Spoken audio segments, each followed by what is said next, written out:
Morning dear students, ये आपकी class third की हिंदी की बुक है मयूर पंख।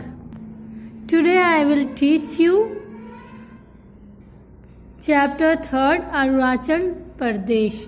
मतलब कि आज हम आप लोगों को अरुणाचल प्रदेश के बारे में बताएंगे, वहाँ की जलवायु के बारे में, वहाँ के मौसम के बारे में एंड वहाँ पर रहने वाले एनिमल्स के बारे में, माउंटेन के बारे में, हिल के बारे में।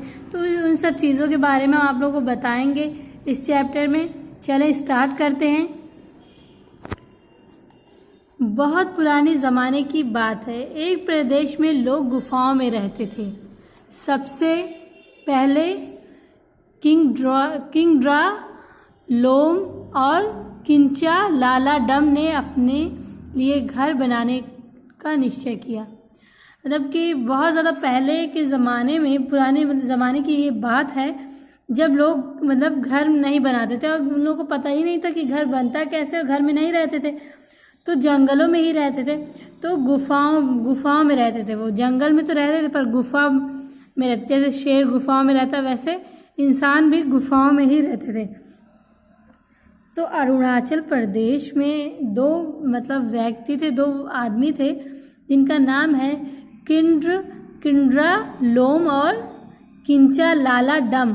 इन्होंने सबसे पहले घर बनाने के बारे में सोचा, पर उन्हें घर बनाना तो आता ही नहीं था। इन दोनों ने जंगली जानवरों से सलाह लेने की सोची। मतलब कि इन लोगों ने सोचा तो था घर बनाने के लिए, बट इन लोगों को आता ही नहीं था, मतलब कि कैसे घर बनेगा या कैसे बनाना, ये इन लोगों को नहीं मालूम था।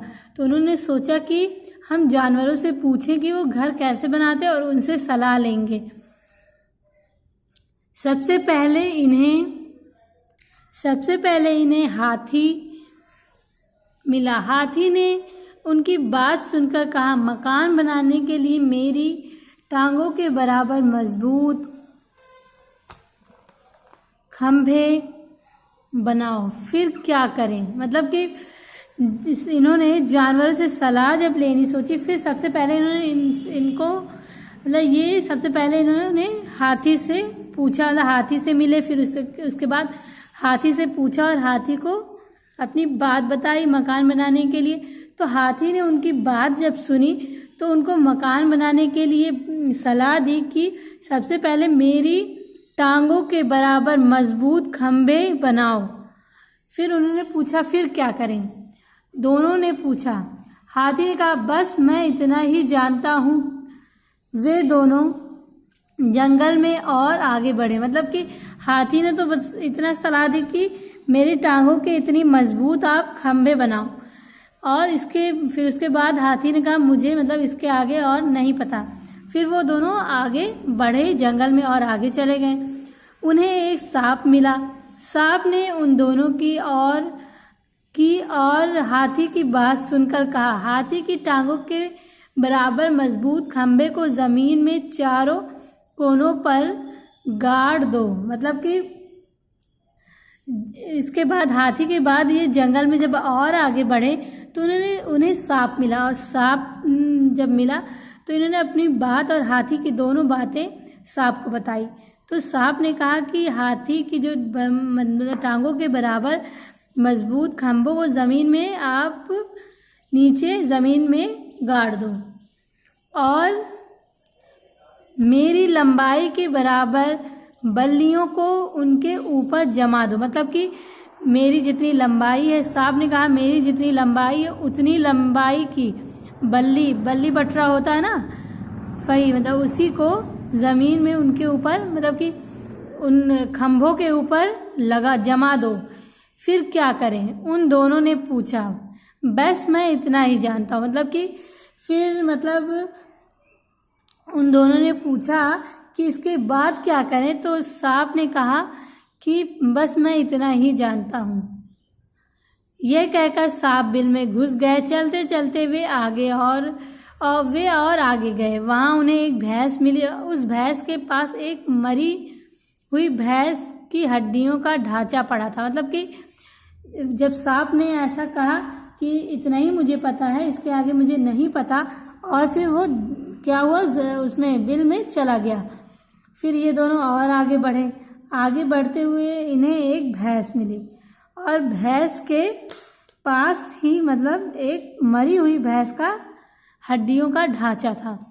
उन दोनों ने उस मकान बनाने की बात मतलब और हाथी व सांप की सलाह बताई। मतलब कि उन दोनों ने जो व्यक्ति थे, इन दोनों व्यक्ति ने जो पिक्चर में आपको दिख रहे हैं, इन्होंने जब भैंस के पास पहुँचे ये तो अब इन दोनों ने उसे मकान बनाने की बात बताई और हाथी और सांप की भी जो सलाह उन्होंने दी थी वो भी बताया। तब उस पर भैंस ने क्या कहा? भैंस ने हड्डियों के ढांचे की ओर इशारा करते हुए कहा, जैसा यह हड्डियों का ढांचा है ऐसी अपने मकान की छत बनाओ। मतलब कि जिस तरह इस हड्डी का ढांचा है उसी तरह तुम मकान की छत बनाओ। ये भैंस ने सलाह दी। इसके बाद क्या करना होगा? दोनों ही बोले। मतलब कि फिर इसके बाद भैंस से दोनों बोले कि इसके बाद क्या करना होगा। मतलब कि हड्डियों का ढांचा तो हम जिस तरह है उस तरह हम मकान की छत बना लेंगे, इसके बाद क्या करना होगा? भैंस ने उत्तर दिया, मैं इतना ही जानता हूँ। मतलब कि फिर भैंस ने कहा कि मुझे इतना ही पता है, मैं इतना ही जानता हूँ। वे दोनों वहाँ से चल पड़े और मछली के पास पहुँचे। उन्होंने मकान की सारी बातें सुनाई। सुनकर मछली बोली। मतलब कि वे दोनों और आगे बढ़े और आगे बढ़ने के बाद मछली के पास जा पहुँचे। फिर मछली से उन्होंने अपनी मकान की सारी बातें सुनाई। तब मछली ने उनकी बातें सुनकर बोला, ध्यान से मेरी पीठ की बनावट को देखो। बहुत सी पत्तियां जमा करो और उस ढांचे के ऊपर पत्तियों को बिछा दो।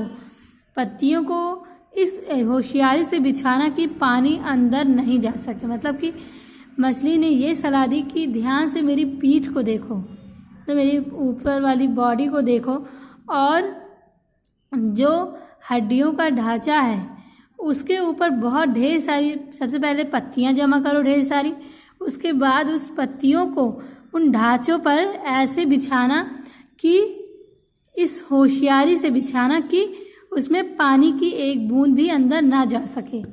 गुफा में आकर किंगड्राला लोम और किंचा लाला डम ने वैसा ही किया जैसी सलाह जानवर ने दी थी। इस तरह सबसे पहले उन दोनों का मकान बन गया। मतलब कि गुफा से जब वो वापस आए तो उन्होंने, मतलब कि गुफा में जब वो वापस आए तो दोनों व्यक्तियों ने वैसा ही किया जैसे हाथी ने बताया था, सांप ने बताया, भैंस ने बताया, मछली ने बताया। जैसा उन लोगों ने सलाह दी थी उन जानवरों ने, वैसा ही उन दोनों व्यक्तियों ने किया और इसी तरह सबसे पहले उन दोनों के मकान तैयार हुए और वे सुख से रहने लगे। जानते हो यह लोक कथा कौन से प्रदेश की है?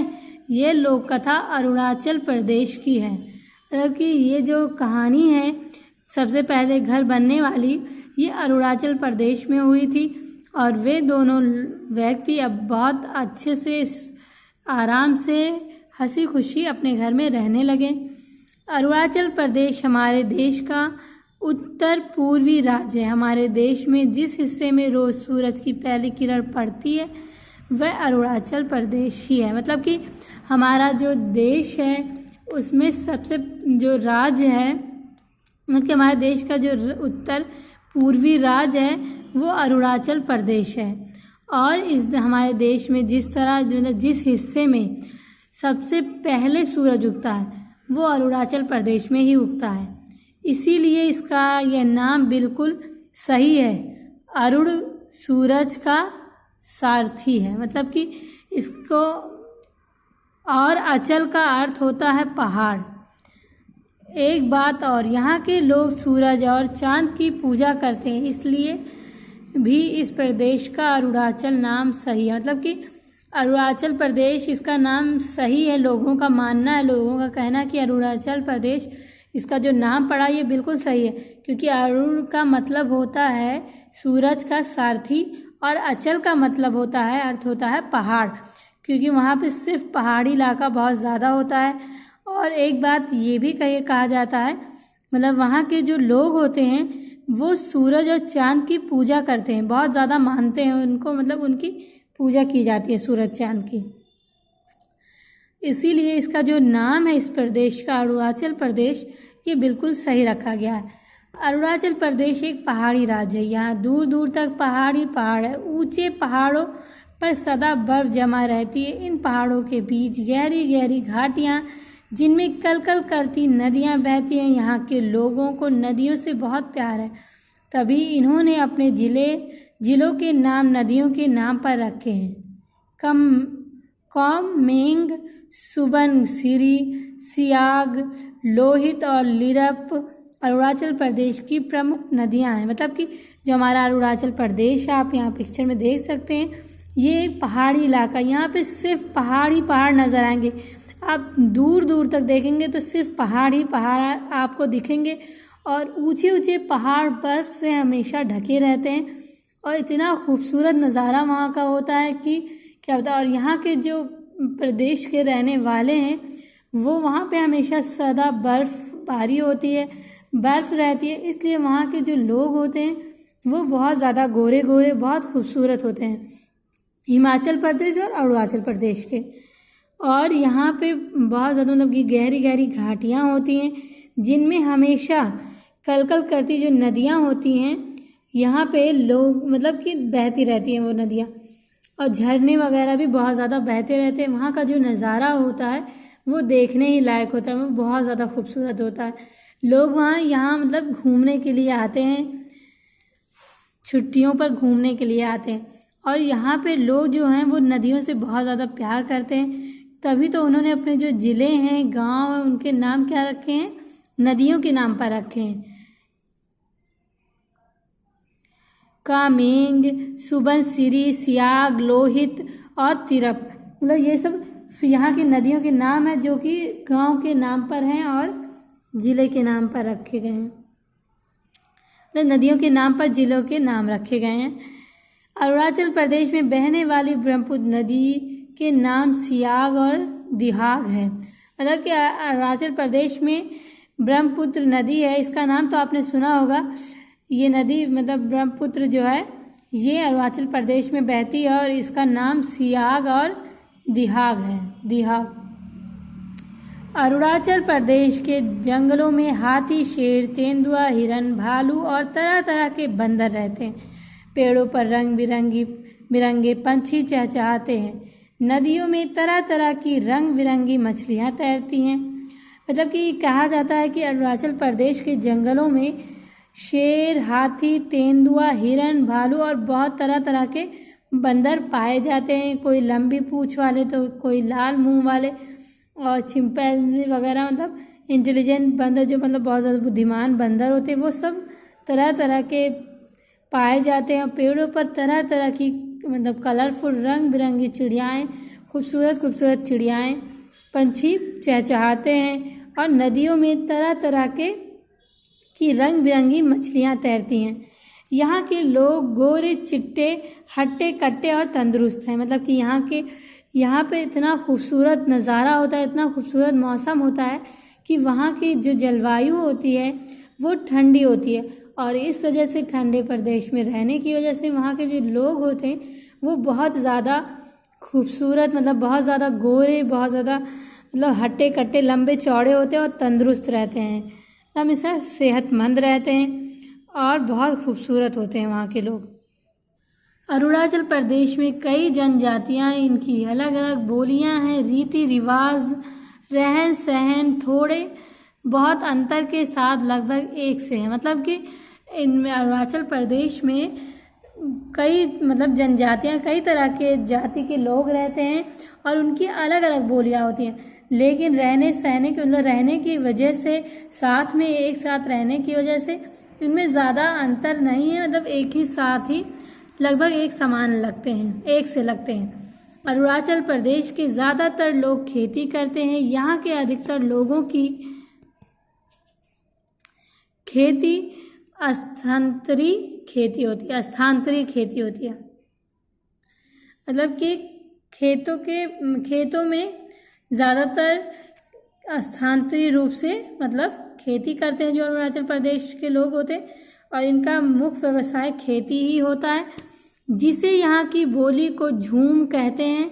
लोग पहले पेड़ पौधों को काटते हैं, उन्हें जलाते हैं, इनकी राख को मिट्टी में मिलाते हैं, फिर खोद खोद कर बीज बोते हैं। इसमें